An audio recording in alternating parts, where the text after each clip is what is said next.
Do we see? Yeah. Okay. I try to present my documents in the shortest amount of time possible to share the greatest amount of information.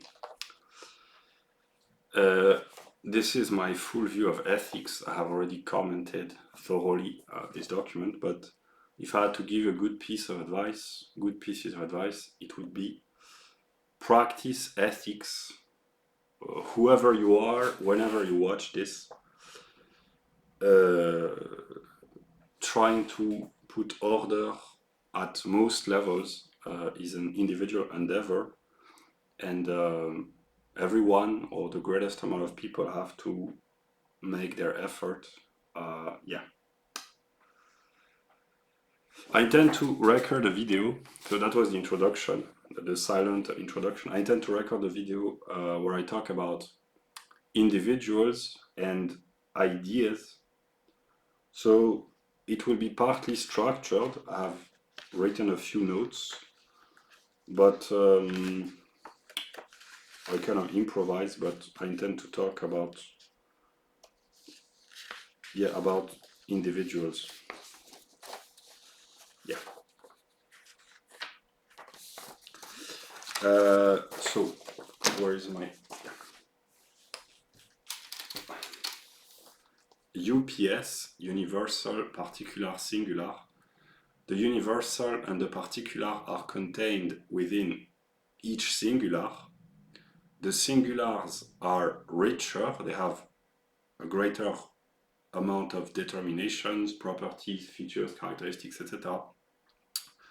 But the universal and the particular are more extended, namely the properties, the features, the determinations of the particular and the universal, they apply to a broader range of objects, one might say.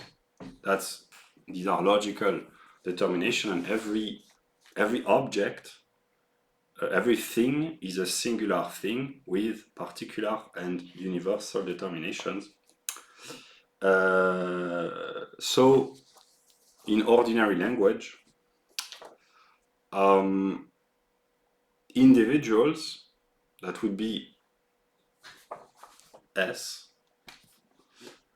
individuals have a universal and particularities within them, and the reason why, the logical reason, the formal reason why human beings are made in the image of God is simply because every human being is a singular individual with particularities and a universality.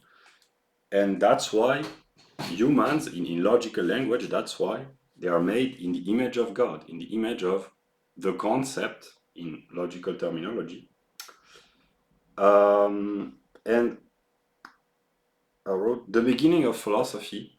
Philosophy begins with Spinoza, serious philosophy, one might say.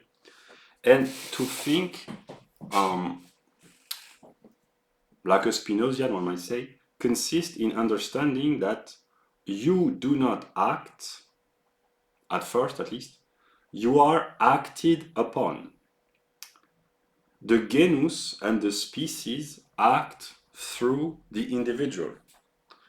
To begin to study philosophy means to understand that every singular individual human being has particularities and a universality, and they, one might say, they act through the singular. That's why an unconscious individual, an individual who is not aware of the causes which make him or her act the way he or she acts, an individual which is not conscious of its own determinism, in a way, he doesn't act, he is acted upon because the motives, the causes which shape his or her behavior are unknown. So the genus and the species, the universal and the particular, act through the singular individual.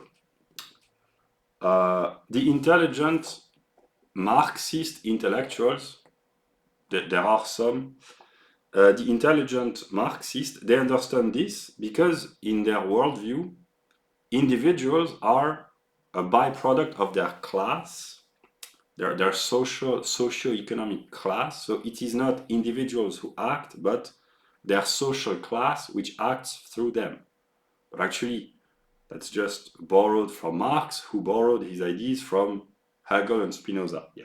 But the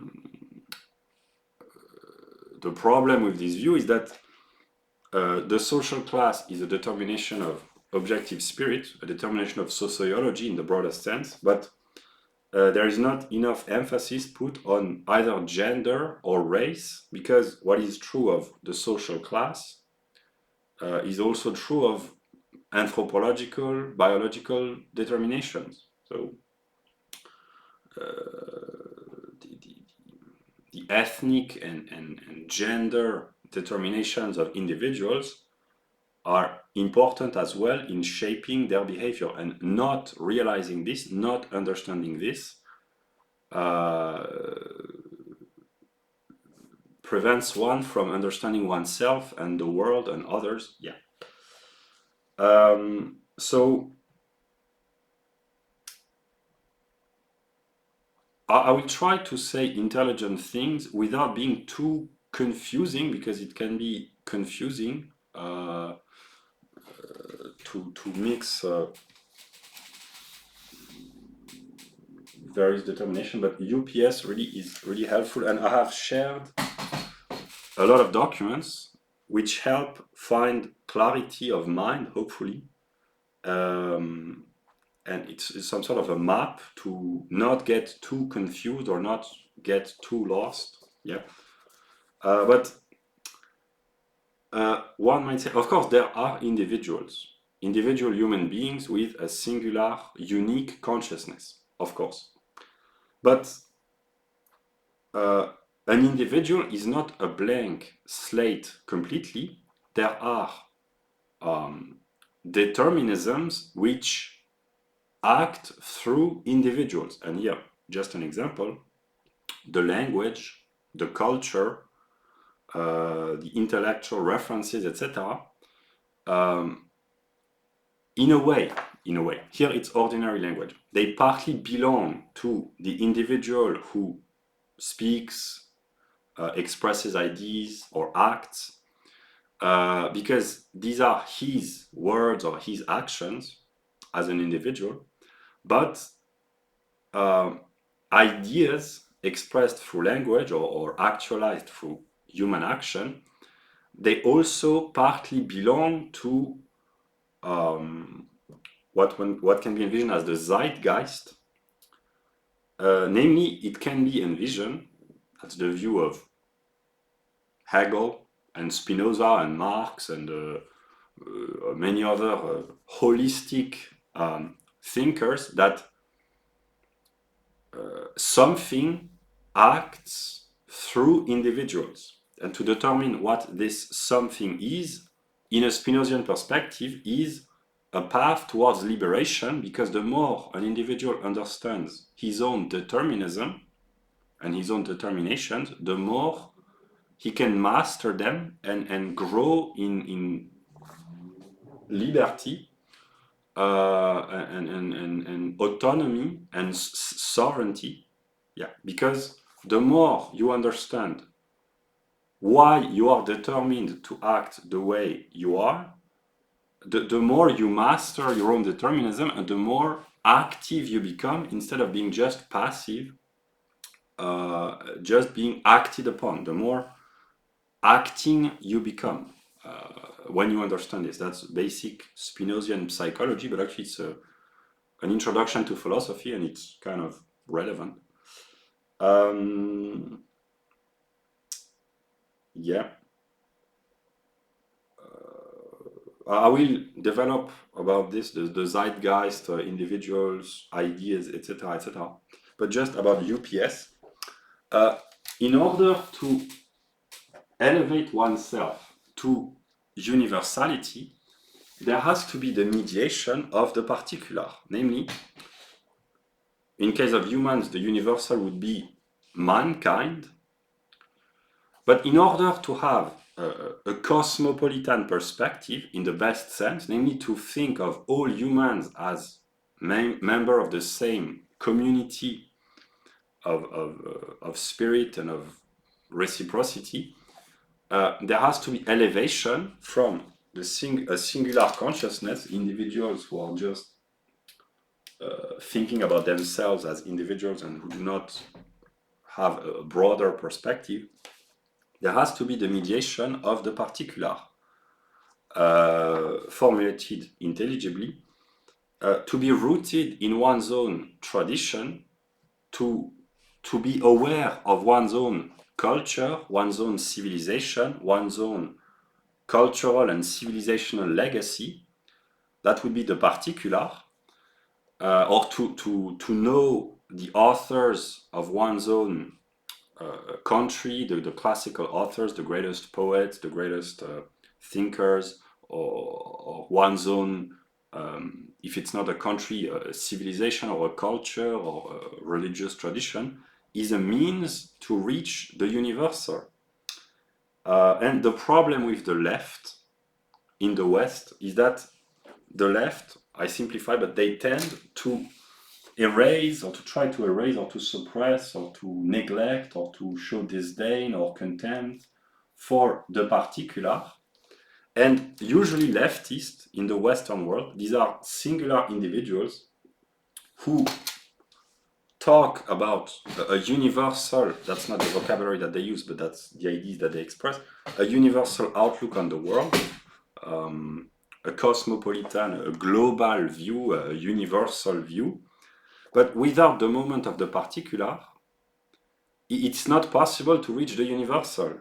And it is not by erasing one's own cultural identity or by neglecting or having contempt for one's own legacy that one can reach the universal. It is not by suppressing the particular that one reaches the universal, but by embracing the particular. The left does not understand this, and the right does not understand that the universal is contained within the particular. But when you are rooted in your own tradition, when you embrace your own cultural legacy with the bad aspects but also the good ones, it opens up your intellectual horizon, and you come to have interest and respect and admiration for other traditions. The path, the intellectual path, is a singular individual who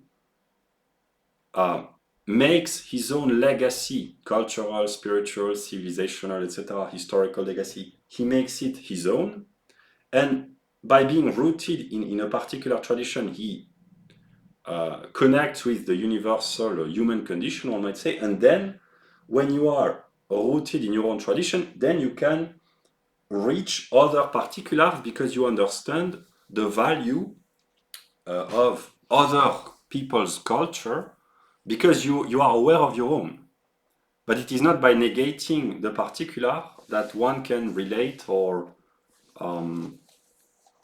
connect with others. Formulated intelligibly, someone who is, here I speak in the case of the West, someone, because the West is a civilization in a way, it's very difficult to have a narrow-minded view, just the English or just the Germans or just the French, etc. It is true that there are specific nationalities with their own specificities, but the Western tradition, ancient Greece, Rome, the influence of Christianity, and then modern science, etc., is pervading the entire Western world. So it's very difficult to be rooted in one's own national tradition without connecting with other nations, one might say. Yeah.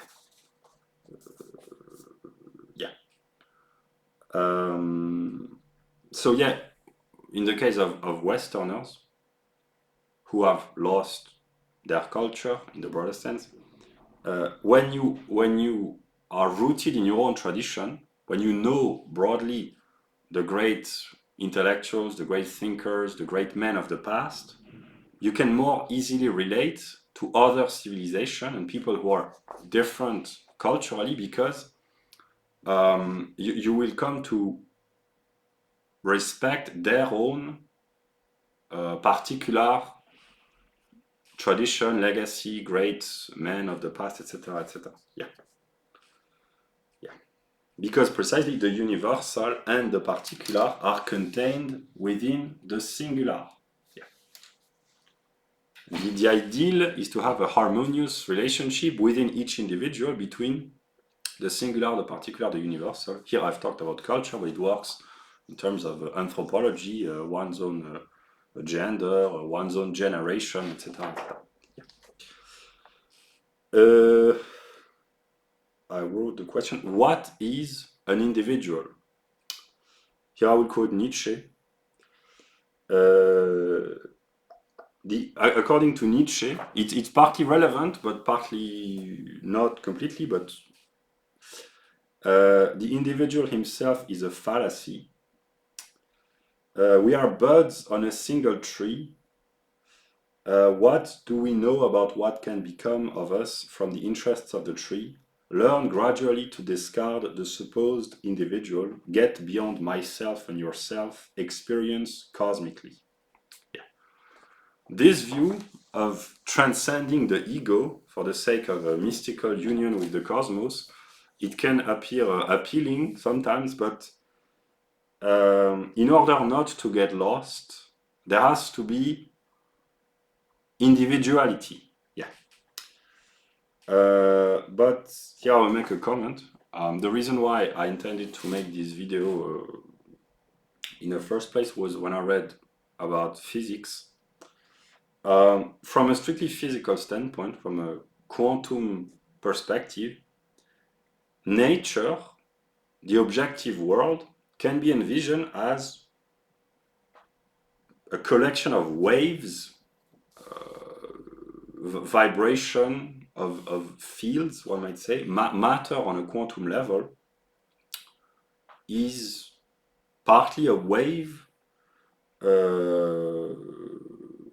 yeah, or a collection of waves. And from a strictly quantum level, particles, which constitute what we experience as the physical world, electrons, and the particles which make up protons, neutrons, etc., the quarks, and however they call this, the various particles, the particles, in a way, they emerge out of a wave-like ontological status, one might say.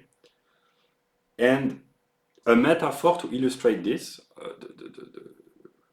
the status of fundamental particles in quantum physics, they are like individual trees emerging out of a forest, because individual trees in a forest, they have their own individuality.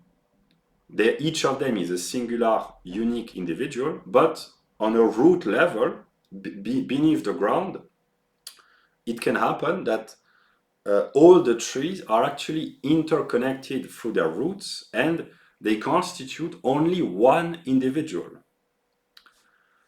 So what we see as singular individual trees are just manifestations of an underlying entity, which is one. The forest on a root level is just one big individual with tiny individual trees emerging, one might say, and nature on a quantum level can be envisioned like this. And planet Earth, the universe as well, and individual human beings can be envisioned like this as well, namely, they have their own individuality like individual trees in a forest, but the universal and the particular would be like the roots which interconnect all individuals. So there is an element within each singular human which extend beyond him or beyond her. Gender is valid for all males or all females. Ethnicity is valid for all the members of an ethnic group. The generation extend to all the members of a given generation. The psychological characteristic, the psychological personality as an archetype, it extends beyond the individual, because there are many people who share the same fundamental characteristics. The socio-economic role, the culture, the native language, the religion, etc., etc. It is singularized, but it is a particularity which extends beyond individuals. Yeah. And which raises the question, what is the fundamental determination which characterizes an individual? What is the most important feature in an individual?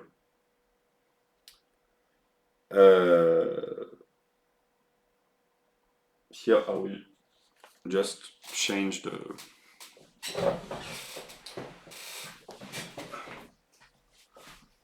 table board.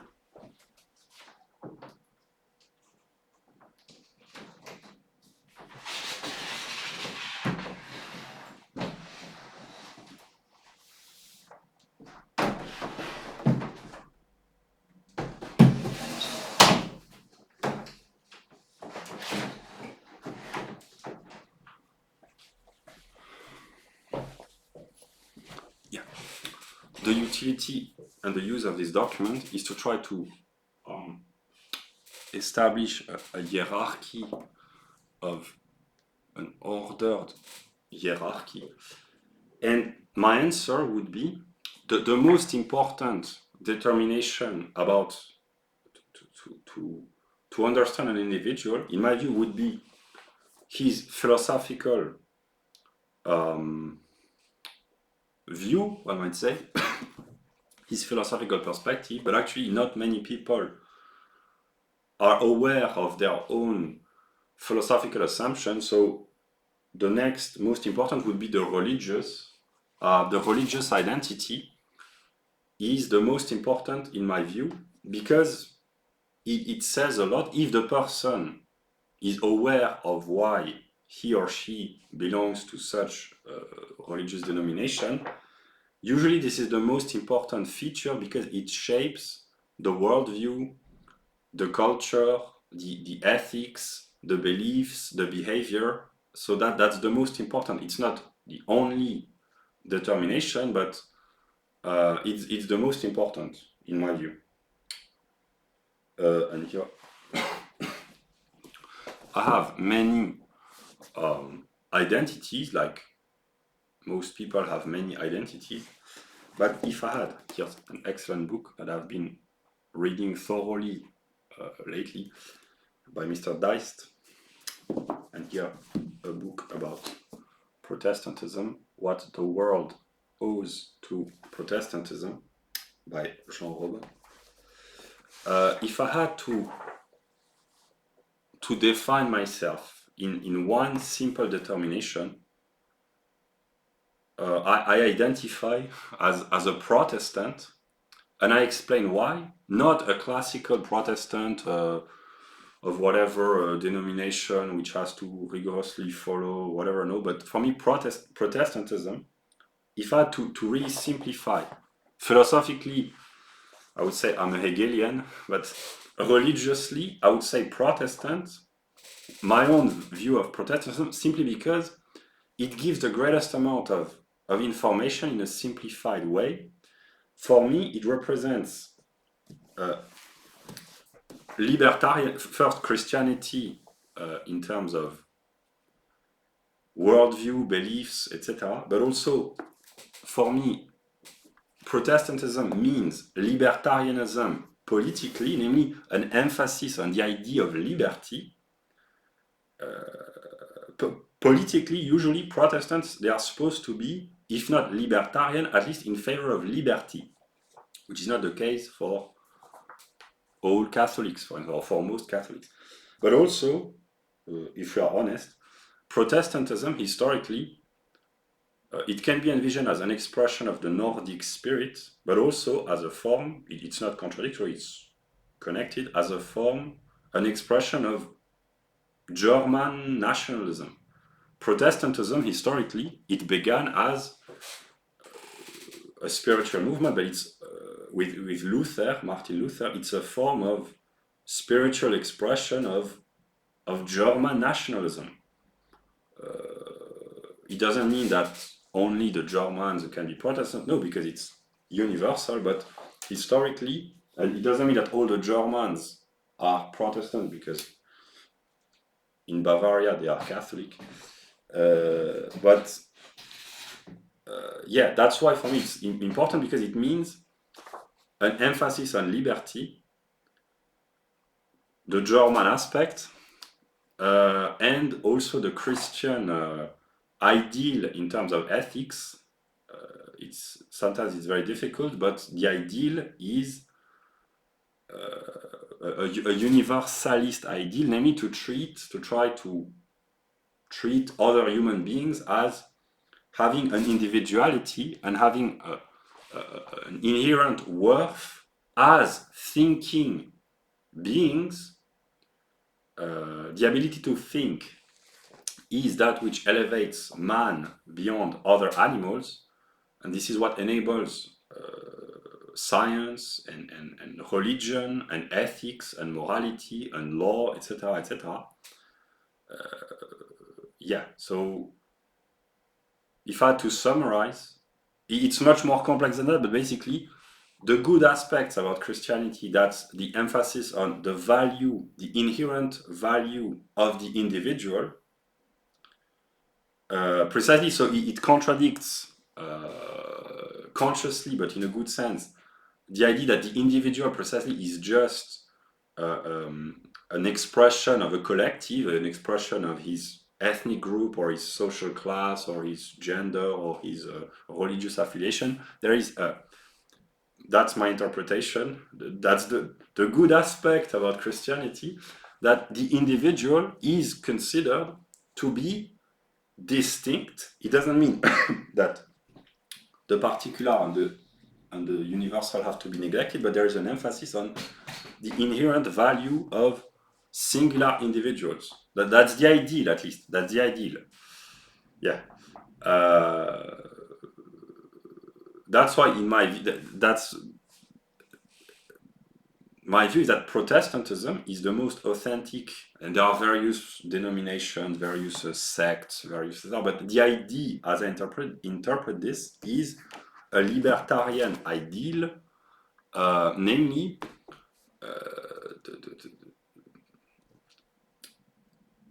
an emphasis put on the value on the individual and not too much on the collective. Yeah, that's how I interpret this. So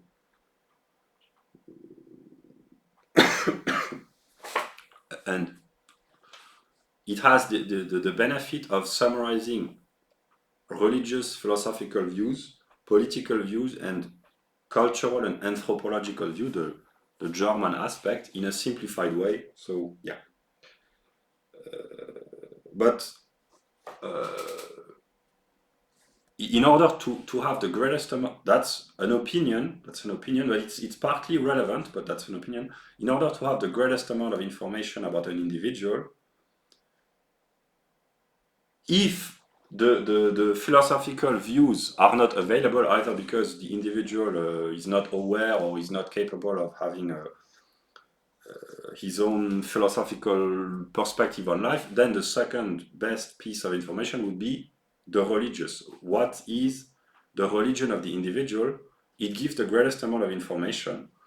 Other determination, economic views, political views, anthropological belonging, gender, level of intelligence, etc., morality, it's important, it's very important, but I'm a religious person, believe it or not. The religion is the most important. Yeah.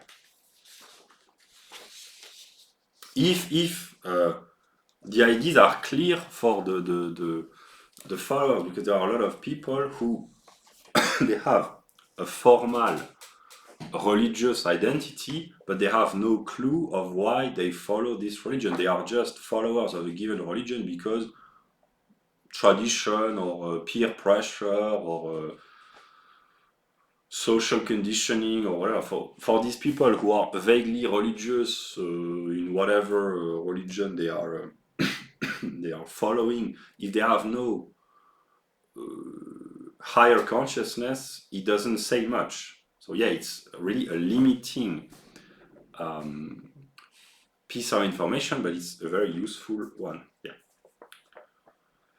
Then about individuals and ideas. Individuals are carriers of ideas, UPS,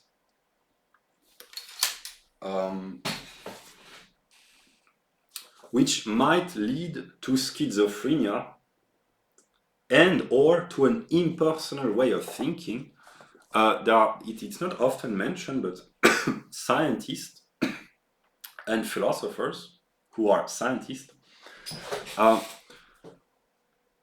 when they think seriously, when someone expresses a thought which is true, by the very nature of human beings, one might say, a thought, an idea, a theory which is true, by its very nature, it is true for every thinking subject, therefore it is universal. It doesn't mean that every thinking individual is capable of understanding the theory, the idea, the theorem, the thought, but potentially, yes, that's already what Socrates and Plato in a dialogue when Socrates taught mathematics to a slave, it was to illustrate that mathematical truth, which are a step towards philosophical truth, are universal, and that whatever the socio-economic status and the education or lack thereof, anyone, if it was explained to him, could understand philosophical truth. That's the idea in the dialogue where Socrates teaches geometry to a slave with no education. So in science, and philosophy is a scientific doctrine, whatever the Anglo-Saxon might believe on this,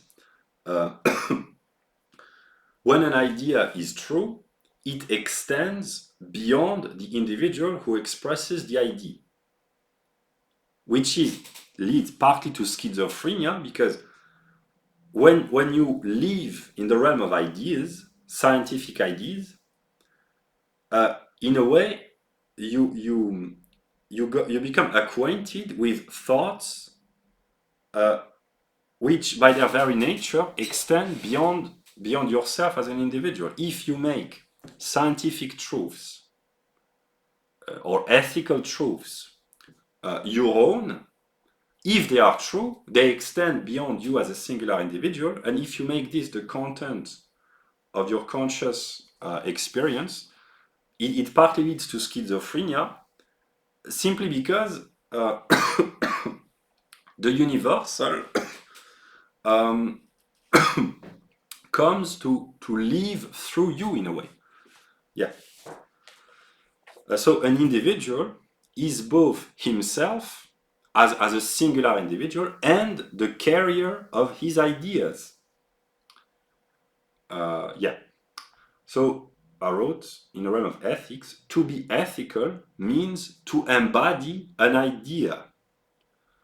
To behave ethically in a philosophical sense, in a religious sense, means to actualize on a singular level, through one's own action as an individual, to actualize a set of principles which guide one's own behavior, and independently of the content, whatever the teachings or the principles or the rules of behavior are, whatever they might be, just to follow a code of ethics, to live according to principles, to try to actualize on a singular level a universal sets of morality or ethics. It is an ethical behavior.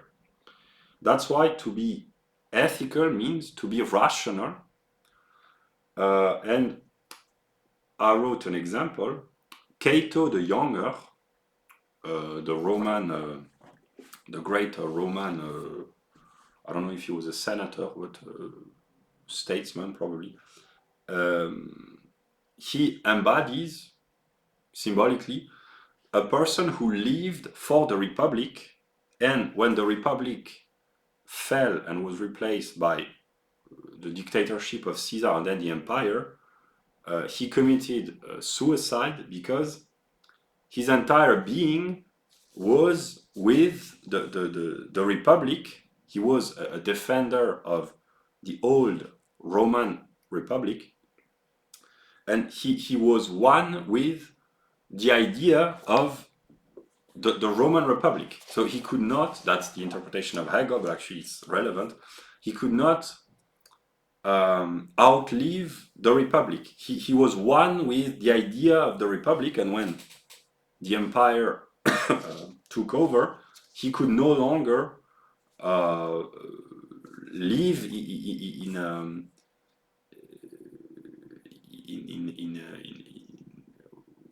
without without the Republic, in a way. And in the modern world, Ron Paul embodies and illustrates very well an ethical man. Of course, he's a good man and a man of character and virtue, but he's also an embodiment of ethics, whatever one might think of his ideas, because his substance is the ethical substance of the American ideal. He lives and breathes the spirit of the Constitution, one might say, and that's an illustration of really an ethical man, because his entire being is dedicated to the preservation and the protection of an idea. Yeah. So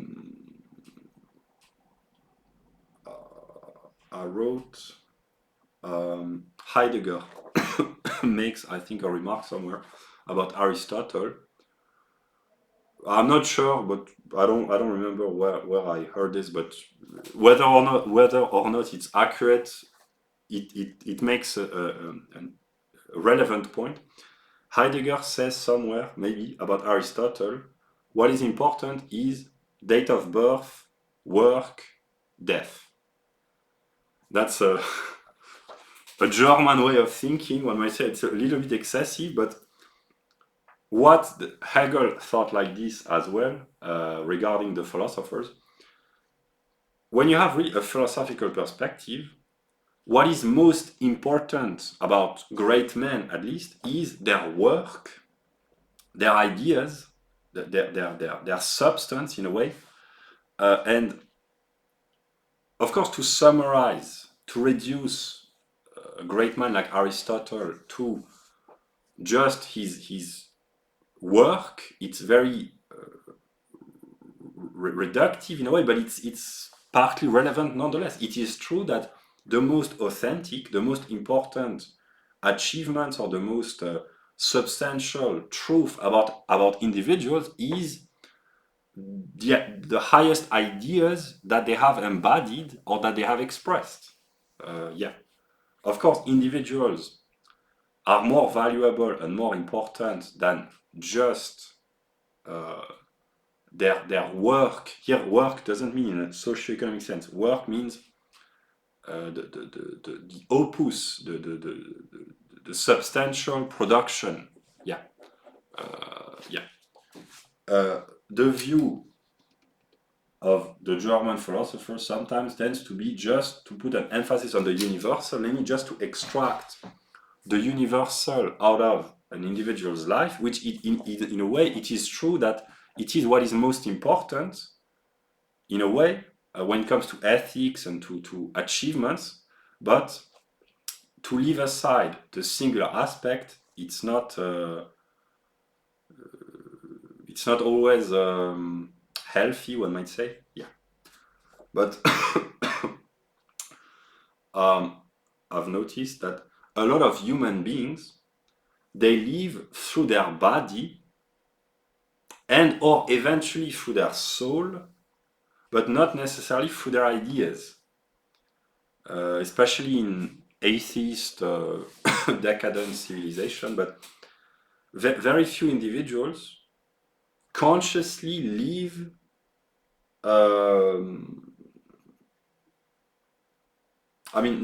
very few, I don't know, but not all human beings consciously live through and for their ideas. Religious people, when they are intelligent, and here intelligent doesn't mean necessarily high IQ, it means intelligent in the sense they understand why they are religious. Not people who just blindly follow because of peer pressure, but those who are genuinely religious on an individual level, who genuinely believe whatever they believe in. These people, they are intelligent in the sense of they understand the idealist aspect, one might say, namely to dedicate one's own life for the pursuit or the embodiment or the actualization of an idea. Yeah. But a lot of humans, they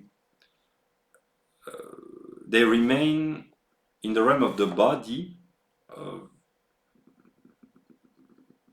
bodily features, sensuous determinations. Eventually, they elevate themselves to the realm of the soul, that would be the realm of feelings and emotions. But to behave and to to think and to act like a philosopher, like a really the highest level of maturity, which is difficult to reach, but that's the ideal, is to act rationally, namely to dedicate oneself to ideas. It is not necessarily contradictory with the realm of the soul. It can be connected with feelings, but there has to be an emphasis on the rational element. Yeah. And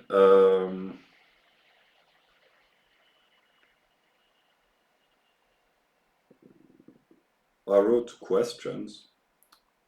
Can you love individuals whose ideas, here I'm not talking about ordinary ideas in the ordinary sense, but ideas in a sense, the fundamental determination of spirituality. Spirituality understood as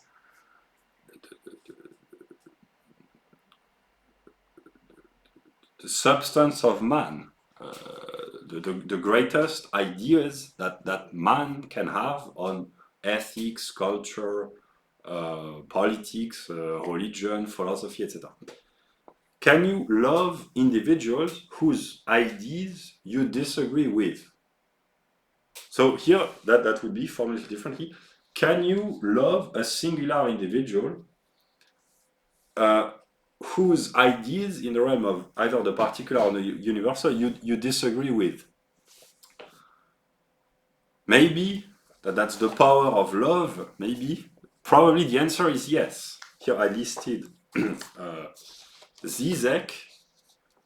I have loved Slavoj since I have discovered Slavoj more than 10 years ago now, but I have come to disagree with his views politically, but I love him nonetheless. I love him in spite of his ideas. That's an example. You can love individuals that you disagree with because of their personality or simply because they are dedicated to a set of ideas, which in a way it's praiseworthy, even though the ideas might not be the ones that you embrace or the ones that you believe in. Yeah. But so my answer would be yes. You can love individuals with whom you disagree on a spiritual level. Yeah. And another question, the reverse, is can you not love individuals whose ideas you love? So can you not love individuals with whom you agree? Of course, I'm not here talking about obnoxious individuals with bad behavior, but individuals that you have no specific interest as individuals because they are not, their personality is not spontaneously a personality that you enjoy, or because they are not especially interesting. Can you not love them if they embody ideas that you love? I would say yes, because you have a personal right to, but actually, the power of love, again, I would say that in a way you have to love these people. For instance, the libertarians. I'm not here talking about individuals who are really obnoxious on an individual level, but usually libertarians, if they embody the idea of liberty, whatever their their personal flaws might be, I tend to love them, even if they have opinions on all sorts of topics. Spontaneously, I have always tended to love libertarians, whatever their other determinations might be. Even Catholic libertarians. That's a joke. No, but seriously, that's really a good illustration.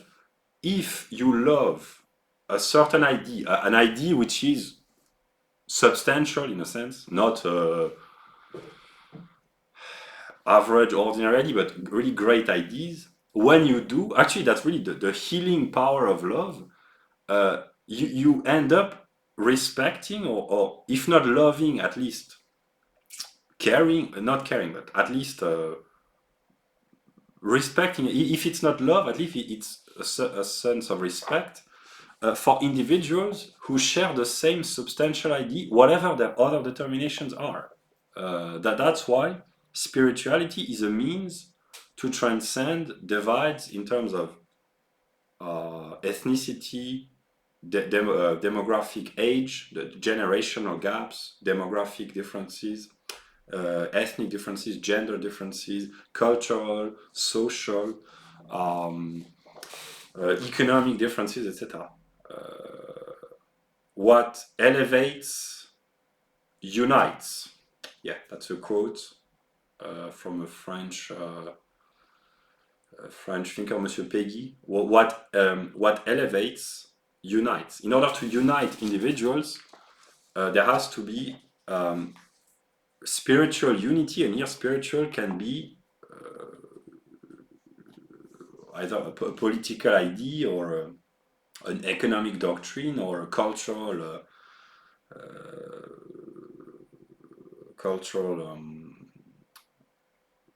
legacy or artistic inclinations or religious or philosophical, etc., etc. So I'm tempted to answer yes to both questions. Yes, it is possible to love individuals whose ideas you disagree with. It's possible. And it's possible to not love individuals with whose ideas you share, but usually, except really if the individual is an obnoxious jerk, usually love triumphs. Yeah. Yeah. And here I wrote, when it comes to really public figures, in a way, their individual persona, their individual personality is partly irrelevant for artists, politicians, intellectuals, etc. when they embody ideas. Because the idea that an individual carries is what is important in a way. There is also the personality, the soul, etc. But the idea, the spirit, is in a way very important, if not more important as well. And it requires effort and clarity of mind to be able to distinguish an individual from his ideas. And here I just listed a few examples. Isaac Newton, it is said often that individually, as a person, he was obnoxious. He had really a bad temper. He was not very pleasant man. But is it important? No, because Newton, there is the individual man, Isaac Newton, with his flaws or his bad temper, probably. But there is the objective Newton, the work of the individual, and this work has been universal. And in this case, the personality of Newton is irrelevant, because what is important is his work, and his work has been, in a historical perspective, probably one of the most influential ever. Yeah, so in this sense, having opinions about the personality of Newton is not allowed. I mean, it's allowed, it ought to be allowed legally, but not morally in a sense. It's completely irrelevant whether he was a nice person or not, because what matters is his work. And this perspective, whether individuals ought to be judged as producing an objective work or their personal individual psyche, that's an interesting question or an interesting debate. I tend to have a Hegelian view, namely that what matters is the work, not in a socio-economic sense necessarily, but the production of the individual, the statesman, the philosopher, the intellectual, the artist, is much more important than his singular psyche in terms of intricacies of the personality, the temper, the character, etc., etc. And this, what I've been talking about and what I'm talking about, in a way, it's kind of very important. And when people criticize Trump, That's an illustration. There is a big misunderstanding, and here really philosophy is important because there is Donald Trump, the individual, and maybe he's worthy of being criticized for whatever reason, for those who wants to criticize the individual man, Trump, but he's also a public figure who embodies a certain set of ideas. And to criticize Trump, whether criticism coming from the left or from the right, in a way, from a philosophical perspective, it completely misses the point, because what is important are the ideas that have been expressed and enacted and embodied by Trump. And the individual persona, it can be useful in a sense that when the singular enables the expression of the universal, because he has charisma, he has a great personality, whatever one might think, morally or psychologically, but he's a great character in the sense that he has personality, it cannot be denied. But to criticize really individuals in this sense, from a philosophical perspective, it completely misses the point. It's completely irrelevant. What is important is the objective production, and that's why there are many misunderstandings. I'm tempted to say it's really a feminine view, a tendency to focus on the individual personality and to psychologize, to moralize everything here. Really,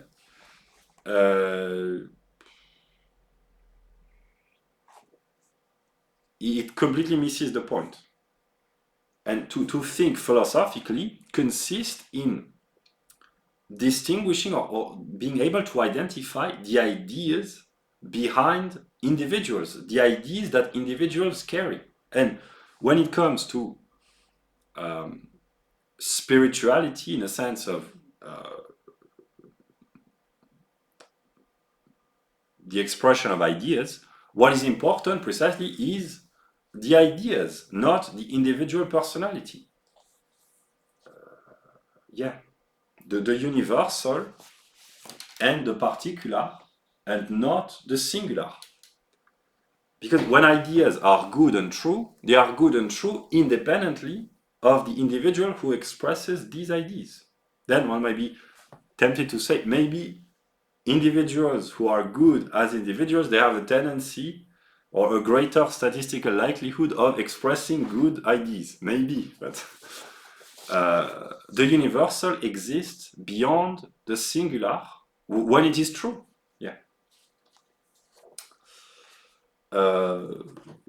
Then briefly about ethics. To have an aristocratic ethics consists in envisioning that the idea that a man carries is the truth about this person.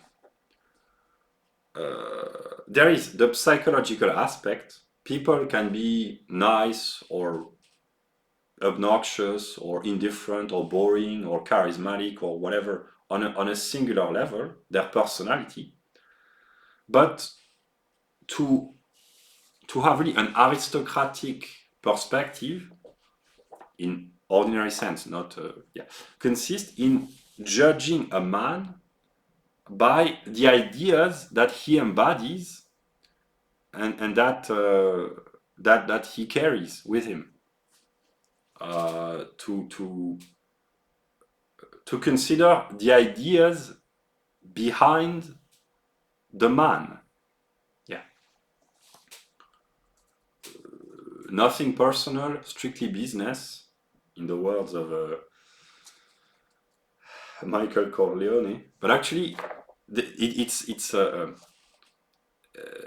proper way of thinking about the world, to consider that what is most important, at least about public figures, is the ideas that they carry. They are just carriers, messengers of the universal. This is what is authentic, what is substantial, what is spiritual, what is true in the highest sense about individuals.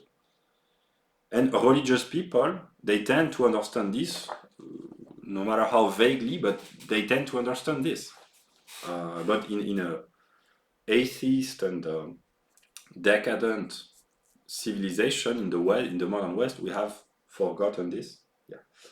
And to have an aristocratic ethos consists in struggling against ideas and not against individuals, or only to the extent that they carry ideas, but to behave like an aristocrat consists in struggling against ideas, not against individuals. And here I already said this, but I explain again. The reason why racism, anti-Semitism, and misogyny are wrong is precisely because, I explain, because they reduce the individuals to its particularity, so they negate the individual, which is wrong from a moral standpoint. That's the difficulty. What I say intelligent things, but sometimes they are contradictory. But thinking philosophically in a serious way, it's kind of demanding, because what I've been talking about for almost an hour now is precisely to say that the individual, of course, is true, but it is also true that the individual goes beyond himself. So to consider the individual as a singular while considering the particular and the universal within the singular, it's very demanding, very exhausting to think like this. But this is the correct way of thinking. So to acknowledge that individuals are determined by their particularities without erasing the individual. That's wrong. That's precisely not it's not moral. Yeah. So racism, anti-Semitism, misogyny, etc., they are wrong on a moral standpoint. First, because they are not very elevated in this perspective, because your gender or your ethnicity is not an idea precisely for you. You do not choose your, I mean, in the modern world with surgery, etc. Yeah, but usually people, they do not choose their race or their gender, their biological affiliation. That's why it's not a question of morality, because it does not depend on individual will. Morality is another term for will, philosophically. Animals, they have no will, they have instincts, but they have no will. They have no conscious acting agency. They have no self. They do not think of themselves as individuals. They are not conscious. They do not think. That's why they have no morality, no law, and no religion. Yeah. So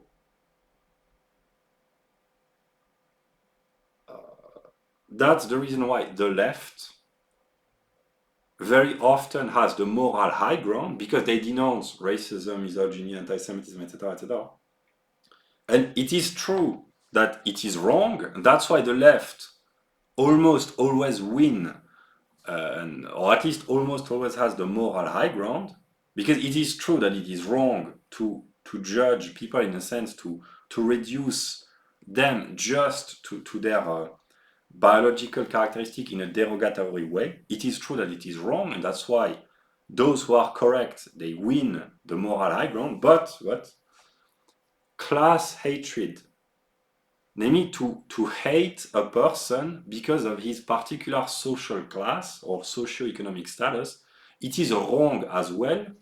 It is slightly less wrong because it is slightly higher in the hierarchy of the development of spirit, one might say, but it is wrong as well. And here, the left is often very hypocritical, because they denounce racism, etc., etc.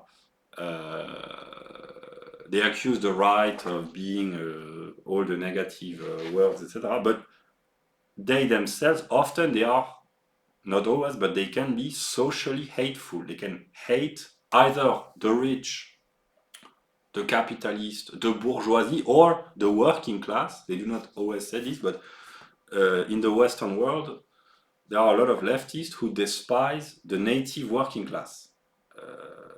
Yeah, they pretend to struggle against the rich, the capitalists, but actually they despise their own working class, one might say. That's why the left, they often have the moral high ground, but also they can be very hypocritical because they are as hateful as the right very often, but they appear as being the good guys because it is slightly less wrong to hate someone based on his socioeconomic background than on his anthropological determination. It is slightly less wrong, but it's wrong as well. The truth about struggle, the noble truth, is to struggle against ideas, because people can change their ideas a lot more easily than either their social class or their gender or their ethnic group, etc., etc. Yeah. Yeah. And about homosexuals, I wrote, or whatever sexual orientations, LGBT, etc.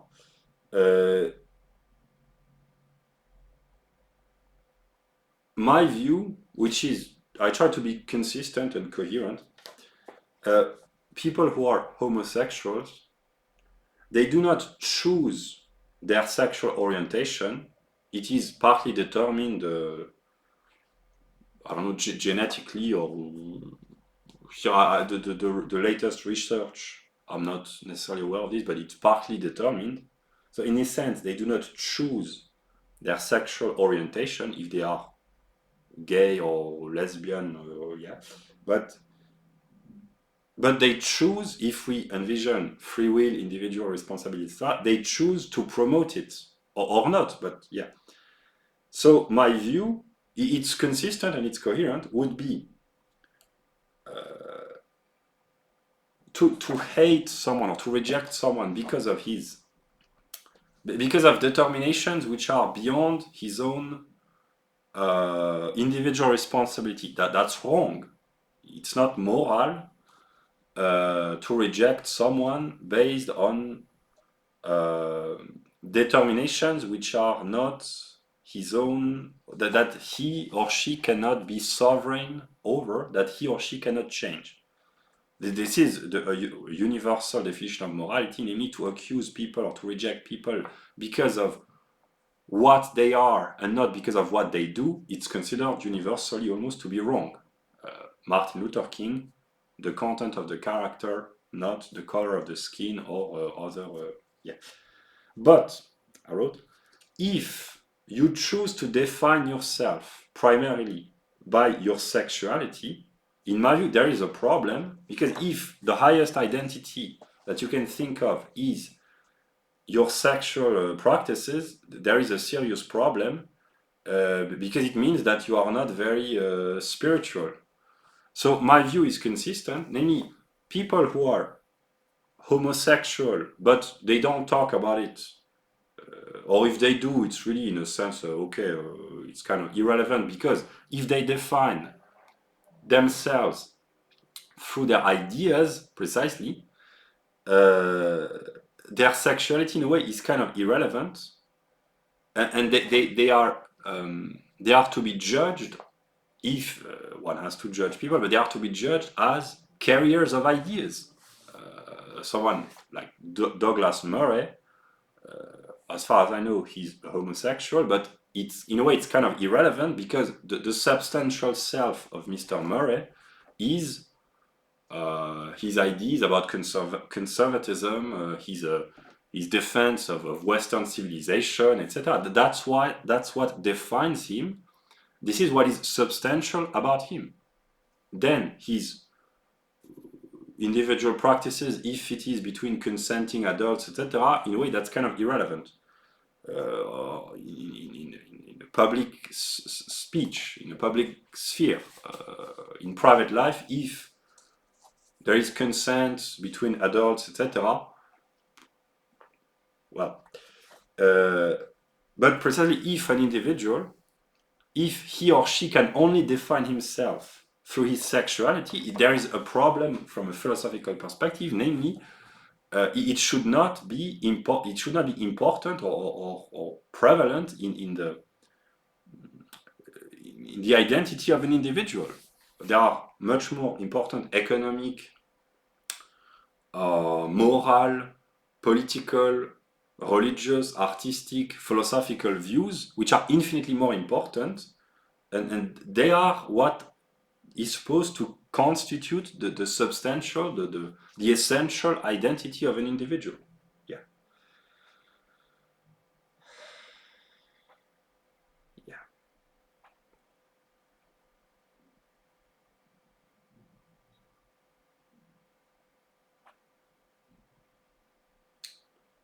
Yeah. The ideal, that's my worldview, that's the ideal. It's difficult to reach the ideal constantly, or sometimes it's very difficult, but the ideal is precisely the ideal of Martin Luther King. It sounds very good, but it's very, very, very difficult to achieve. But the goal, or at least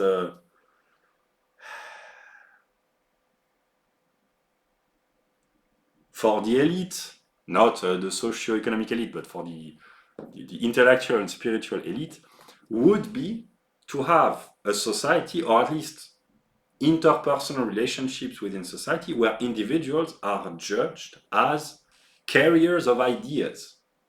That's the ideal of Martin Luther King, expressed in the formula, the content of the character, not the color of the skin. But actually, that's a good ideal. But it's very difficult, because to have a situation where individuals relate to one another and exchange with one another independently of biological or even socio-economic determination, where people can exchange and communicate and interact with one another in a rational, peaceful, intelligent way, while having transcended biological and socio-economic divides, it's very difficult, but that's the ideal. Where actually an ideal would be where the origin, whether anthropological or socioeconomic, would be irrelevant, because what would be important would be the content of the other's mind, the content of the other person's mind, and his morality, in a sense, the guiding principle of his behavior. Yeah, that would be the ideal. That's why the left very often wins, because their ideals are good, they sound good, they are appealing, and they are good. But the problem is that very often it's hypocritical. They just express the nice sounding slogan, but they make very few efforts to actually make the ideal, to realize the ideal, or if they do, it's often kind of clumsy. Yeah.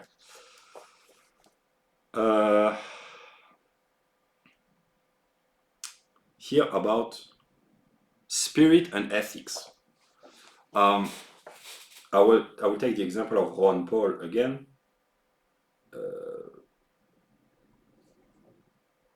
When you live for an idea, this idea guides and shapes your behavior. And to illustrate the universality of spirit, here it means ideas. I'll just pick up a book.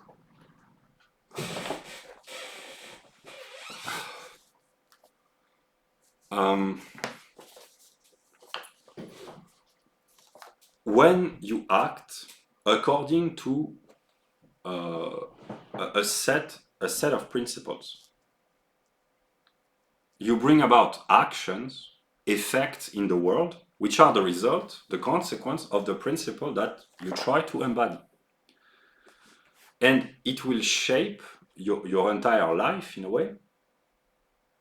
And here I've thought about this for a very long time, but maybe it might help illustrate. But since I have started embodying what I call my American ideal,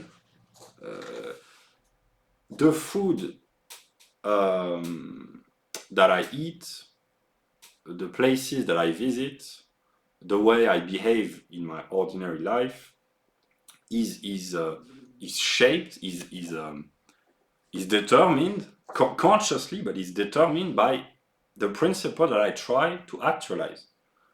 I've just listed a few things that I've been doing consistently at the moment of recording. Now it's been more than a year. Giving to charities, helping beggars sometimes when they seem willing to make an effort,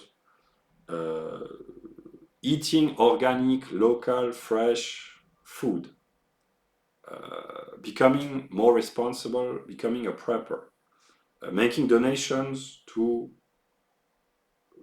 libraries, giving away books, becoming more responsible, becoming very disciplined in my day-to-day life, in my management of my daily life. I have become more and more rational in my day-to-day behavior, in a sense, thinking about what I do and organizing, rationalizing, and ordering my day-to-day behavior as a singular individual, but also as a member of a community. I have lived, and I continue to do so, a rational life in a philosophical sense. One might say it doesn't necessarily mean good, although in a way it's good to the extent that it is true to a certain set of principles, it's consistent, etc. But it doesn't necessarily mean good. It means just ethical.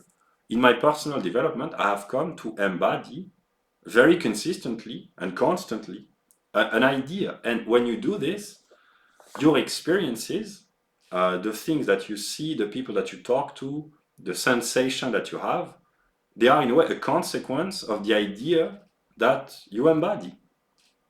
That's why spirit, in a way, guides and shapes an entire life. And a lot of people, as I said earlier in the video, they live mostly through their body and eventually through their soul,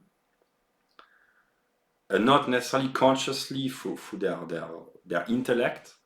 But when you don't, it works as well. But when you do live according to a spiritual principle, what you experience in your soul and in your body is a consequence of this way of behaving, in a way.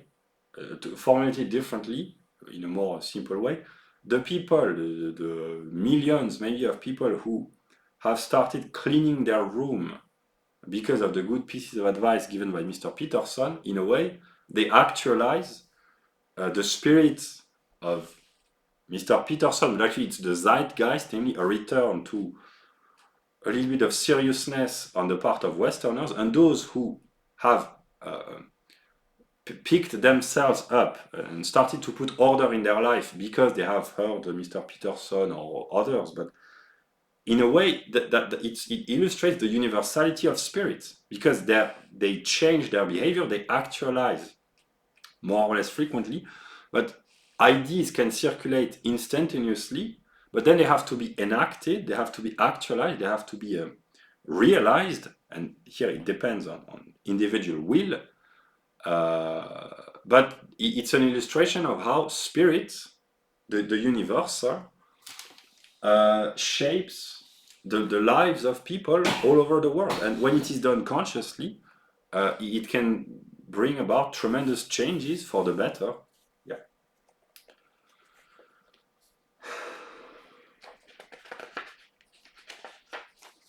Okay. Now about good and bad. If we use the metaphor of the forest, that I talked about earlier, that the whole world, the human world, would be kind of a forest. All the roots are interconnected beneath the ground, but actually what we see are individual trees. In the context of the forest, the bad people are those who enable the good ones to flourish and shine. Without the bad, the good would not be good. It's very simple, very formulated very simply, but actually it's very profound metaphysically. Of course, there are good guys and bad guys, but metaphysically, they are connected in a sense that without the scheming of the politicians, the deep state, the Fed, the manipulation, the corruption, etc., Ron Paul would not exist. So from a logical standpoint, the positive and the negative, they are connected, and what the ground and its existence, they are connected as well. The corruption in American politics, the Fed, the deep state, etc., is the foundation of men like Ron Paul or Jeff Deist. Namely, without, it's in a way it's self-evident, but it's very profound philosophically. Without the bad guys, the good guys would not exist. It's very difficult. It's not difficult to understand, but it's very difficult to accept. But if the American Republic was not corrupt, someone like Ron Paul would not shine in a way.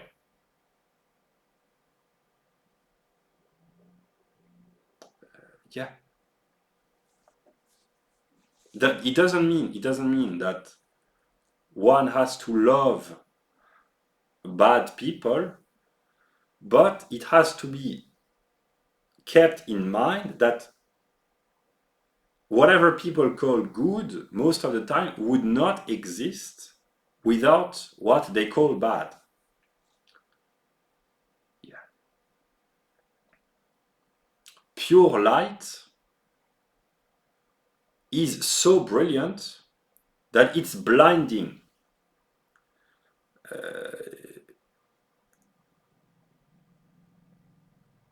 Looking at the sun directly with one's own eyes, it can bring about blindness because it's too brilliant. It burns the retina, the eyes. It's yeah.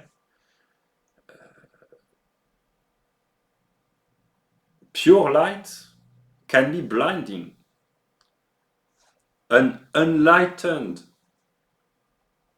dark is enlightening, precisely. Yeah. In order to be enlightening, there has to be darkness. It doesn't mean that one has to love the dark, but metaphysically, the reason why there is negativity in the world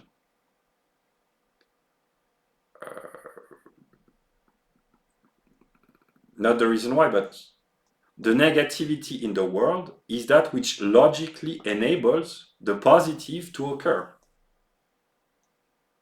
Yeah.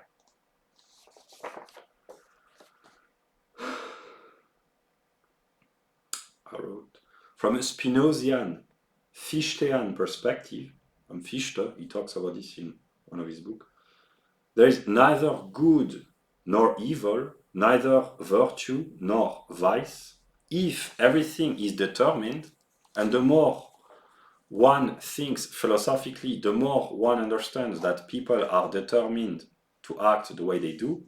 But if they are determined, it means that they are neither good nor bad. They are neither virtuous nor vicious, because it is not they who act, but the circumstances act through them. They are acted upon. So to think philosophically, consists in removing vice and virtue from the world, which here Fichte, in his book Die Bestimmung des Menschen, talks precisely about this. In a way, it's a torment for the soul, maybe, because when you think intelligently, you understand this, but it's, in a way, it's psychologically unbearable, because humans, they have a psychological need to predicate good and bad to others. They have a psychological need to judge, in ordinary sense, maybe to praise and to condemn. Yeah. Yeah.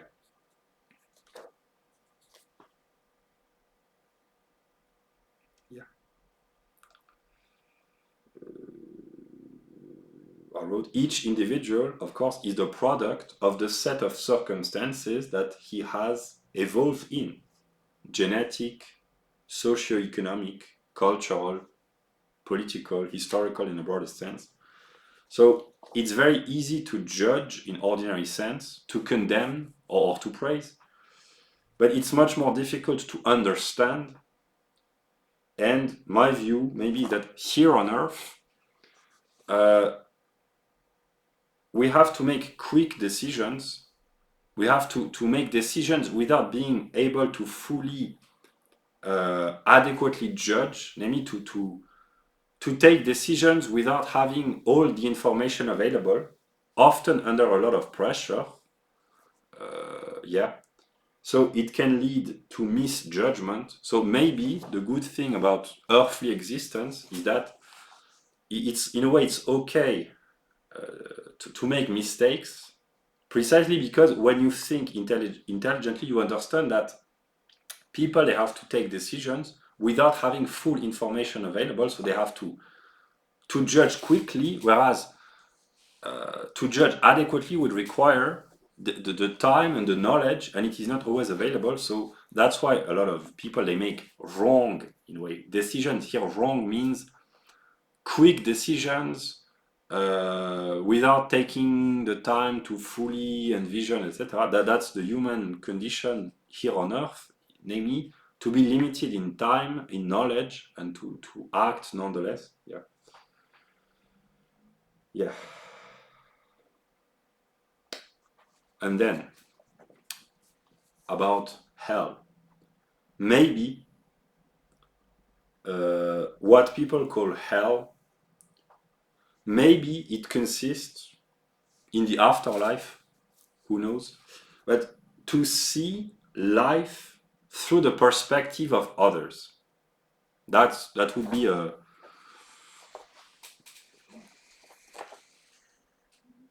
that's a hypothesis. Maybe after death, souls, at least the souls of those who have had the time to act significantly on this earth, maybe they will look at life from the perspective. I don't know how it happens, but maybe yeah. But they will experience the perspective of others, the perspective of those that they have affected directly or indirectly through their actions. And of course, if you experience life from the perspective of those that your actions have impacted negatively, it's a negative experience. Yeah. But so it would not be a punishment. The purpose would not to punish, but simply to make people experience life from the other's perspective. Yeah. Of course, when you understand this, or vaguely at least, you grow in empathy and you change your behavior for the better, because you understand precisely that the other, whoever they might be, they are the product of their own set of circumstances, and if you were in their set of circumstances, probably you would have acted as they did, or maybe you would have done even less good, if we have to talk in good and bad, but to be able to have empathy for others through cognition, that's a philosophical perspective, namely when you understand that people are determined significantly to act the way they do because of UPS, you grow in humility and wisdom, maybe, because you understand precisely that it's very easy to judge others in a sense, to say, they should have done this or done that. But if you were placed in their position, the circumstances that they have evolved in, grown up with, that they have had to deal with, maybe you would have acted exactly as they did. Yeah. So just to envision this, to try to have empathy from an intellectual standpoint by understanding the world and others, it can help. Yeah. Here I quote Gandalf: "Many that live maybe deserve death, and some that die deserve life. Can you give it to them? Then do not be too eager to deal out death in judgment, for even the very wise cannot see all ends."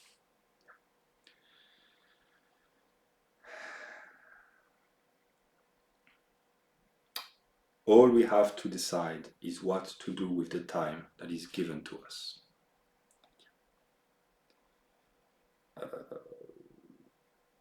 This world, maybe that's one way of envisioning life.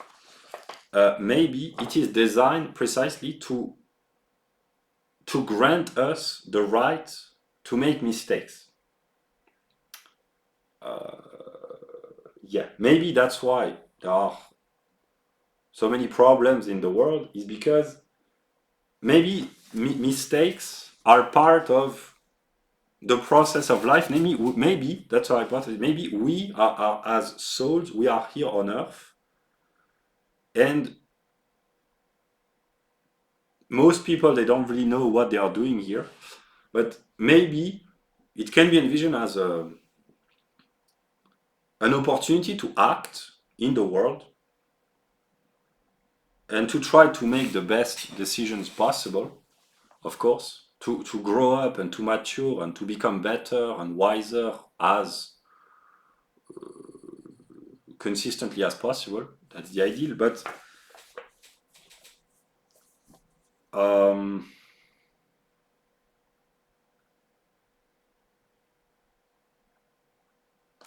I don't believe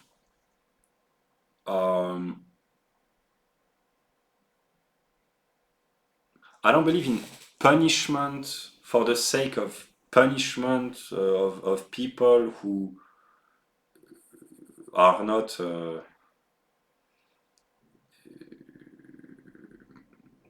for most people. That's a hypothesis. Maybe what happens after life is maybe that people will experience life from the perspective of others.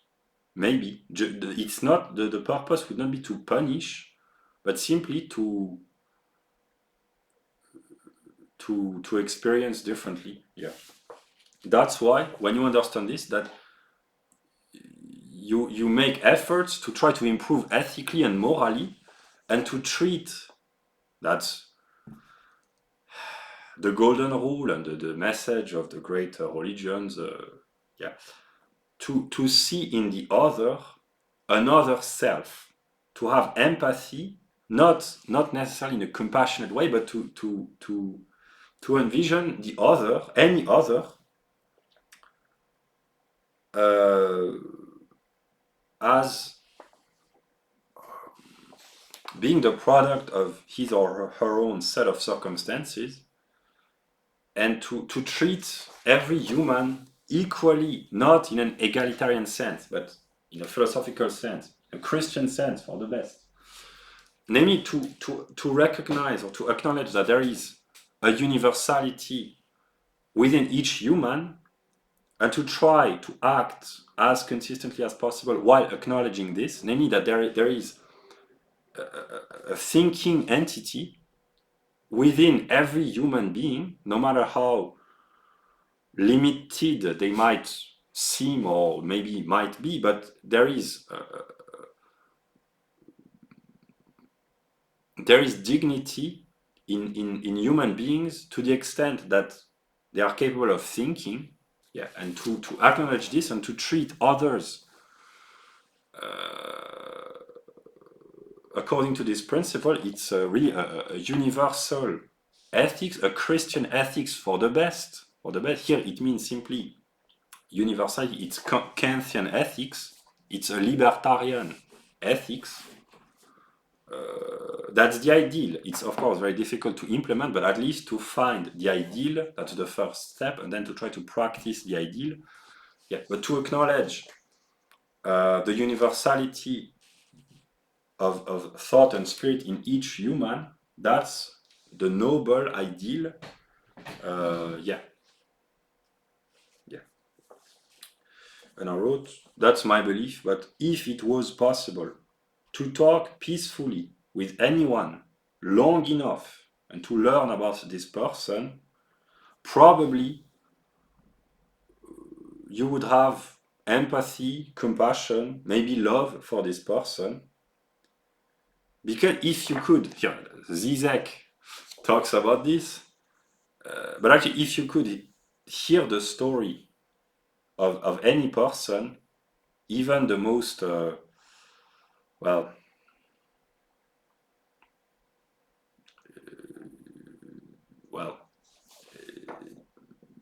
maybe you would have empathy. But the problem in this world is precisely that there are limits, restrictions, constraints, and people have to act, to make decisions under a lot of pressure. So in this world, it might not be possible. Yeah, but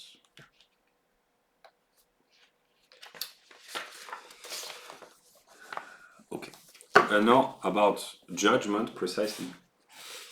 To judge means to predicate a universal predicate precisely to a subject, to attribute a predicate to a subject. It doesn't mean good or bad, it's just to exert a thinking activity. But here I will talk about judgment in ordinary sense, and especially in terms of aesthetic judgment. There are a lot of people who have a poor sense of judgment, often due to a lack of culture. But it's okay in a way, but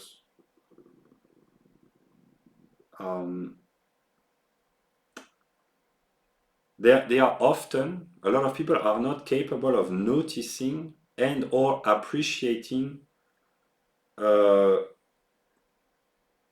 greatness independently of the judgment of others. People often value something because others do it. The expression in English, I think, is monkey see, monkey do. There are a lot of topics of human experience in which it's difficult to have a sense of judgment. And here I just take example. I don't drink alcohol, but when it comes to drinking wine or alcohol, or scotch or champagne or whatever, honestly, here I take singular example, but I would be unable to distinguish really a high quality wine from a poor quality wine, because I've never been much of an alcohol drinker. So, or in the realm of refined food, eating really in a high quality restaurant, if you have no culture in a sense here of gastronomy, there are a lot of people, I myself included in this case, would be unable to distinguish a highly refined restaurant or meals in a highly refined restaurant from an ordinary meal, because it requires precisely a culture here in a sense of judgment which has to be acquired through experience or effort or reflection, etc., to be able to truly appreciate any any experience in a way. It's true for classical music. Here I'm willing to say, when I really listen to great pieces of classical music, sometimes I can notice that it's genuinely great. Here I give personal examples as an individual. Brahms, Mozart, Beethoven, and Tchaikovsky, and Wagner, of course. I can truly appreciate on my own without the judgment of others. Namely, I can truly recognize and acknowledge the greatness of a lot of their musical production. But if I'm honest, there are some pieces of classical music that spontaneously I am not capable of appreciating as much as it ought to be because I do not have the culture. This is an example. Or in terms of art, there are a lot of great paintings that I'm not capable of appreciating because I do not have the culture. The same goes with architecture, etc., etc. And it works for everything. In the realm of soccer or basketball, there are a lot of people who are not capable of having a proper, relevant opinion in terms of judgment because they do not have the experience or the knowledge or the ability to exert a sense of judgment. So a lot of people, they do not have a great sense of judgment in terms of aesthetic judgment, the ability to appreciate, to criticize either for good or for bad with intelligence and relevance, because they do not have they haven't had the time to develop taste, or because they lack the culture, or because they are not very smart.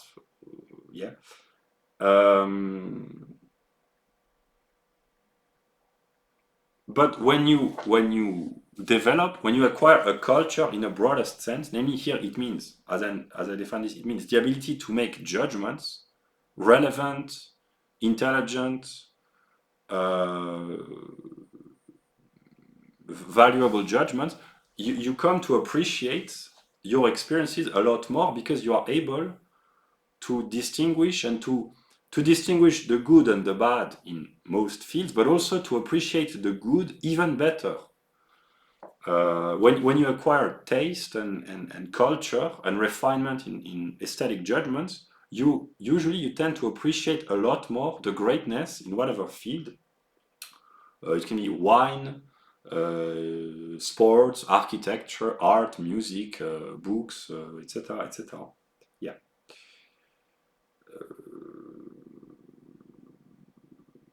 So usually people, especially when they haven't had the time to refine their sense of judgment, they tend to enjoy what affects them positively, namely to live in a realm of emotions. They love or they enjoy what gives them positive emotions, and often, very often, there is a correlation between the quality, here it means good quality, the good quality of an object of aesthetic experience, a piece of music, a painting, a building, a game in sports, whatever.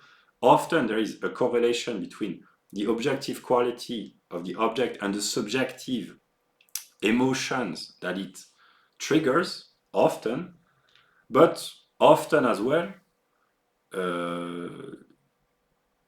people are affected positively by objects which are not really good. In the example of junk food, a lot of people, they appreciate junk food because it tastes good, but actually it's not good because it's not very refined, it's not healthy, etc., etc.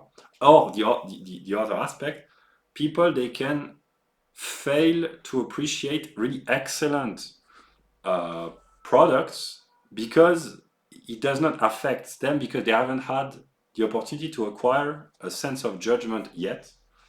And here, really, to acquire a culture, it helps a lot. There are a lot of people who cannot appreciate the classics in literature because they haven't had they haven't acquired the culture. So for them, the greatest pieces of writing ever, it leaves them kind of indifferent because they cannot appreciate how great they are. It is only through effort and experience and growth, intellectual, psychological growth, that one can learn to truly appreciate the greatness of the greatest works of art. Yeah. And here, as a personal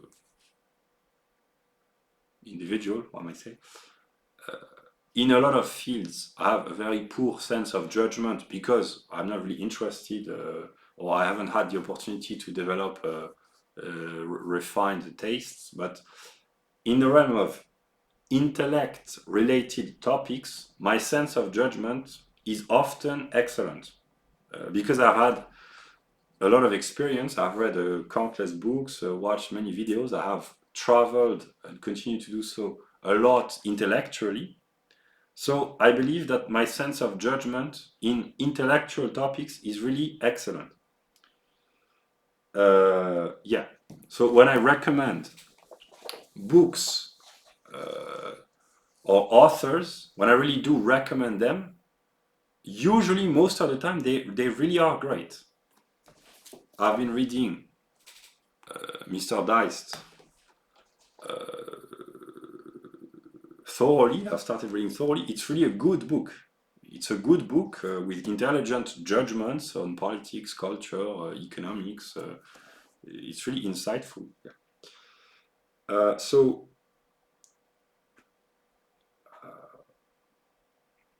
I know, out of my personal experience, that there are people in the 21st century who have had spiritual experiences, and I know why it occurred broadly, and that's why I tend to trust these people, because I know that they have had spiritual experiences. But that's why my sense of judgment is often really excellent. And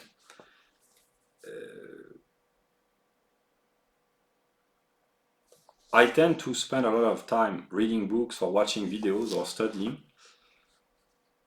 And there are some individuals that have been promoting, individuals who have had spiritual experiences, and I can see how great they are, but very few people see this, because that would be like a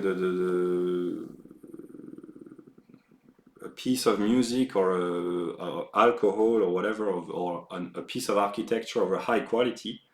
A lot of people, they don't see the greatness because they lack the eye of knowledge, because they lack the relevant knowledge and the culture, maybe,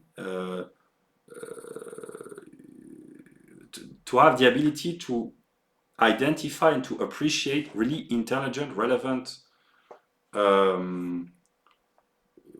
views, because there is the brainwashing, the media, the school system, the brainwashing of the journalists, the politicians, etc., etc. But I am very confident in my ability to make insightful, relevant, proper, adequate, excellent judgments in topics which are related with the intellect, because this is what I spend a lot of time studying. There are individuals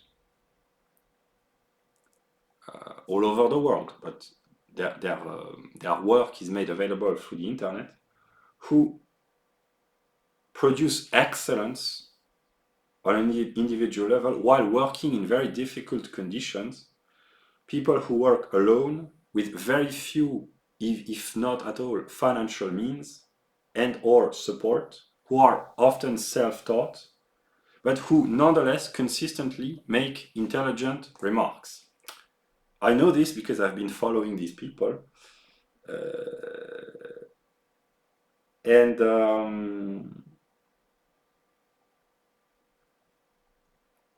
yeah.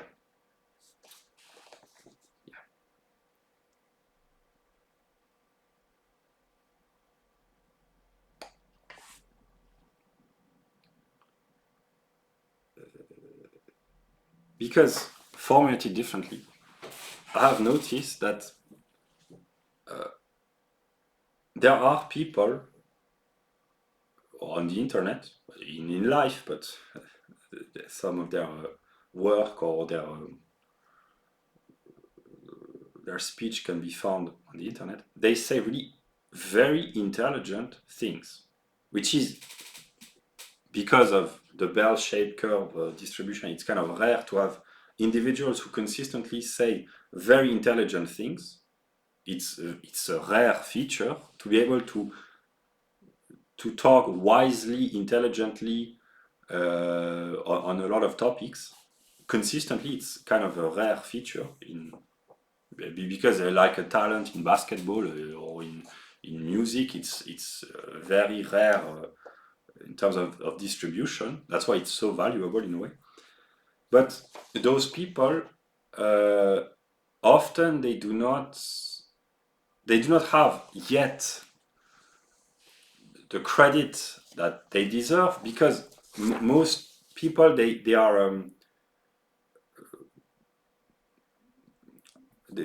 lot of people are capable of recognizing intelligence when they hear about it or witness this, but it's not because it's very spiritual. So people who say intelligent things on a philosophical standpoint, in a way, it's very difficult to notice them without being warned, one might say, because it appears to be just all random assertions. It's very difficult to spot. And here, I don't want to praise myself too much, but no, if I had to praise myself for an ability that I have, the ability to notice, to identify, to spot individuals who say very intelligent things consistently on a lot of topics. I have an exceptional ability to notice these people. It's partly due to spiritual help, but still, I'm very gifted when it comes to identifying really intelligent people. Intelligent here means the ability to say knowledgeable things, but also to be kind of wise and to say insightful things. Yeah. So that's part of the lack of knowledge. There are people who really produce greatness. Someone like Matthew Siegel, Jean Robin, Affected Collective, David Thomas Wisdom, and the people that I've variously called the European gods. These are individuals who often have had spiritual experiences. I do not randomly, when I really promote individuals, I do not do this randomly. It's because I know that they are really on a different level, one might say, and to a certain extent, it's the case of Mr. Deist as well. So I have an ability to notice people who are spiritual in the best sense, not necessarily being consciously spiritual in the sense of religious, but people who are capable of consistently saying intelligent things on a lot of topics. I have this ability to notice these people, and I have come to understand that very often they do not arouse, at least at this moment in time, year 2023, they do not arouse a lot of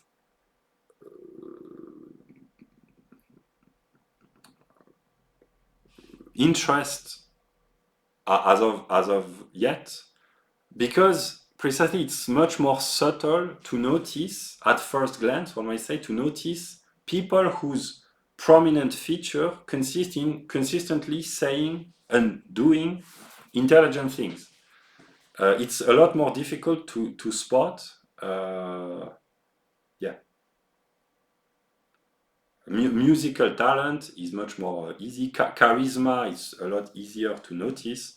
Uh, Achievements in sports or the ability to produce aesthetically pleasing content, etc. It's a lot easier to notice this. But just the ability to consistently say intelligent things, it's not a feature which is very widespread for various reasons, because there is the conditioning, the media, academia, the school system, politics, etc., etc. But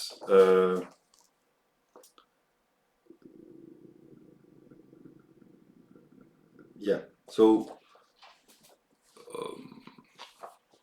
people often fail to appreciate greatness, but I understand why. And here, that's partly also the utility of negativity. Namely, it's true in most or all topics where there are aesthetic judgments. When you are used to experiencing high quality, let us take a simple example: someone who watches the NBA or soccer or professional tennis. The people who are constantly watching games played by the greatest teams or the greatest players, or people who constantly listen to the best pieces of music, or who watch the best movies, etc., etc., or who play the best video games, etc. In a way, they tend to lose. Paradoxically, they develop a high sense of judgment, the ability to make relevant remarks, but also it can blind them partly because they might lose sight of mediocrity. Here, it's not necessarily in a derogatory sense. Mediocrity means simply what is average. People who only watch the greatest NBA teams, the best games of the season, etc., if they just watched an ordinary game of basketball played by ordinary professionals somewhere other than the US, they would say, okay, the level in the NBA is really, really high. It works in all topics. Someone who is used to eating in high quality restaurant, if they started eating an average, mediocre, in the sense of average, a meal in a mediocre restaurant, they would say, okay, it's, well, it would put things back into perspective. And I have partly suffered from this because I've been used to reading really top quality books for a very long time, to read really almost exclusively excellent books on all topics. And it happens sometimes when I open a bad book. It doesn't happen often, but when I do, I really browse through, I look at the book and say, okay, that's really a bad book. Then it makes the great books even greater. Yeah. So, and it happens with political debates as well.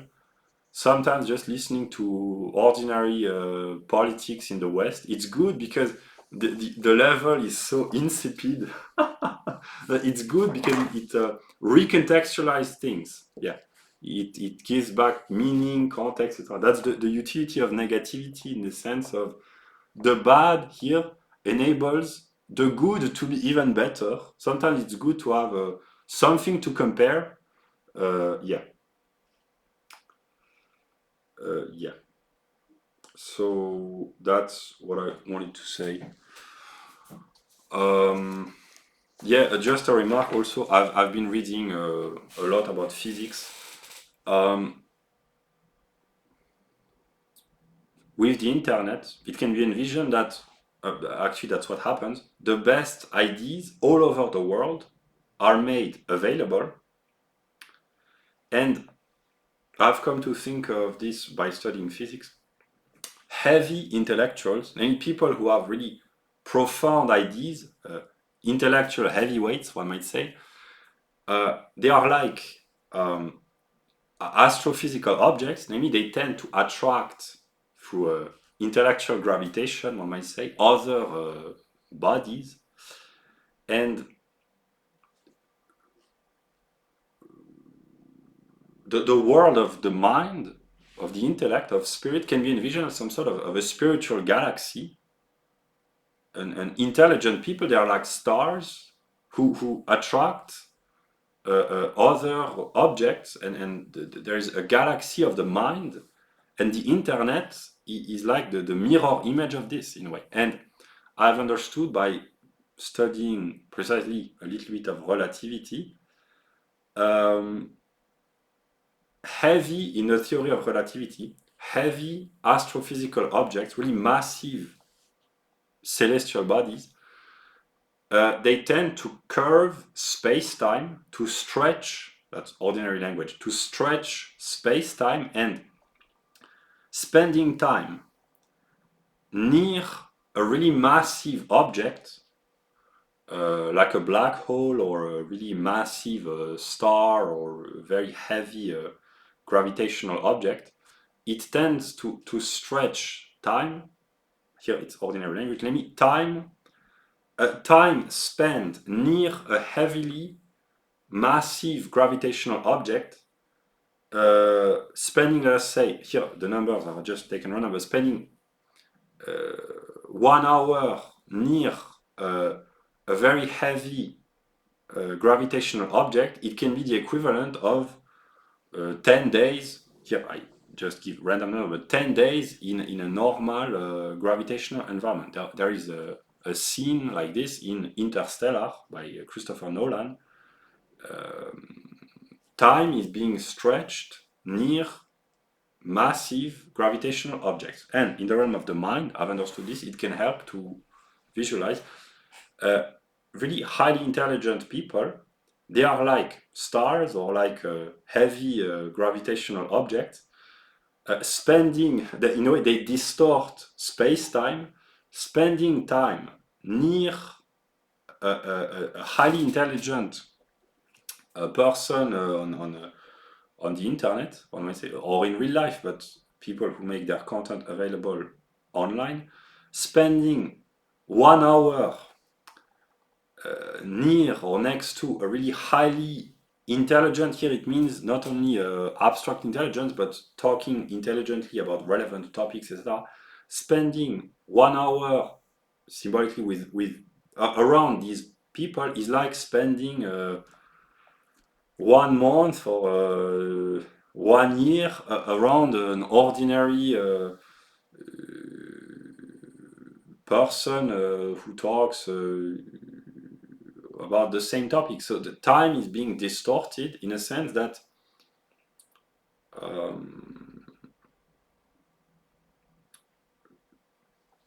time unfolds at a different pace. That's not how it happens exactly, but that's a way of talking. Time unfolds at a different pace near massive objects. Yeah. So, yeah. That's why it's possible not to predict the future as such, but it's possible to anticipate, because the intelligent people, they ask themselves questions and they try to find answer to questions that most people haven't asked themselves yet. And that's why with the advent of the internet, we witness a strange phenomenon that all the best ideas are made available all over the world. And that's why, how I envision this, people are not necessarily more or less intelligent than others, but they have a different level of consciousness. It depends on various factors, but people gravitate towards different intellectual spheres, and those who gravitate around really highly intelligent people, they tend to be able to live in a different I wouldn't say a different dimension, but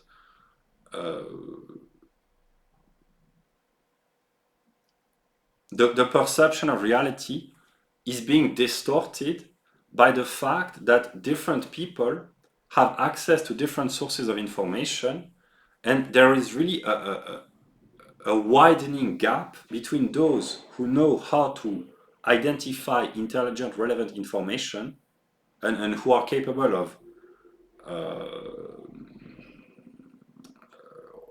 growing intellectually, psychologically by studying what really intelligent people say, and those who are either not interested or they don't have the time or the opportunity or they do not make the effort or whatever reason, but those who are not interested in knowledge, there is really a widening gap, which is also being bridged through the sharing of information, but people can really have completely different level of consciousness depending on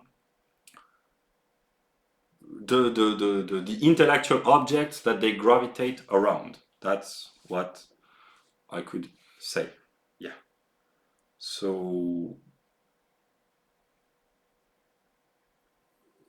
yeah.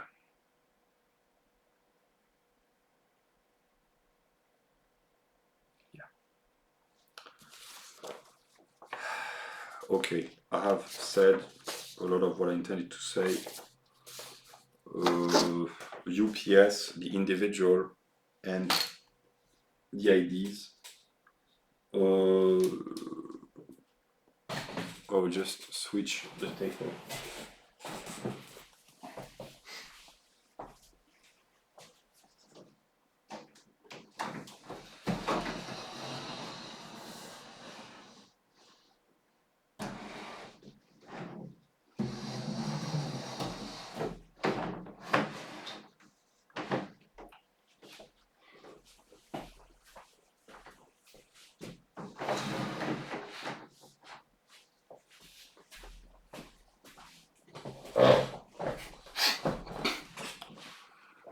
I intend to keep promoting this document. It can be improved, but I do not have the time to constantly modify or improve the documents. Usually the way I proceed is I spend a lot of time ordering a simplified map of any given field, and then for many months, many weeks or many months, I keep using the same map. I could improve constantly by reordering, etc. But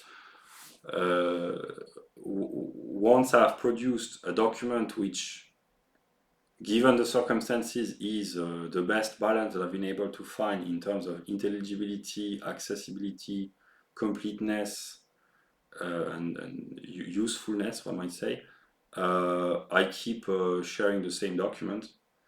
Yeah, the idea is to try to implement as consistently as possible at most levels. Yeah, this is the best that I've been able to produce and to find and have. I work daily to try to implement this idea, to try to stabilize myself and my environment. Yeah, so I intend to keep sharing this document as long as I have to. Yeah.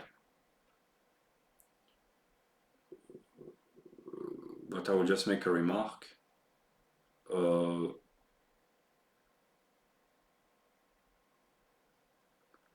I dedicate myself fully to trying to be consistent with my ideas, one might say, and to implement what I believe is true. I am fully dedicated. I rest when I'm really exhausted, but other than that, I spend my entire days trying to lead a philosophical life, one might say. And it requires an enormous amount of effort.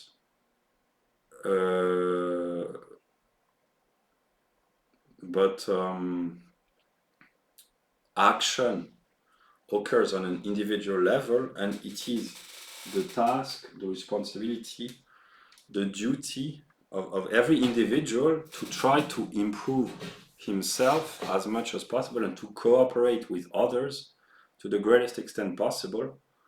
and I can share the view that I believe is the best given the circumstances, and I can work to act as a singular individual, but I cannot act, as of now at least, for others. I can only show the path, and if the ideas are good, they are good independently of the singular, they are universal. Yeah. So I have found what is good, what I believe is good. It can be greatly, it can be greatly useful, one might say.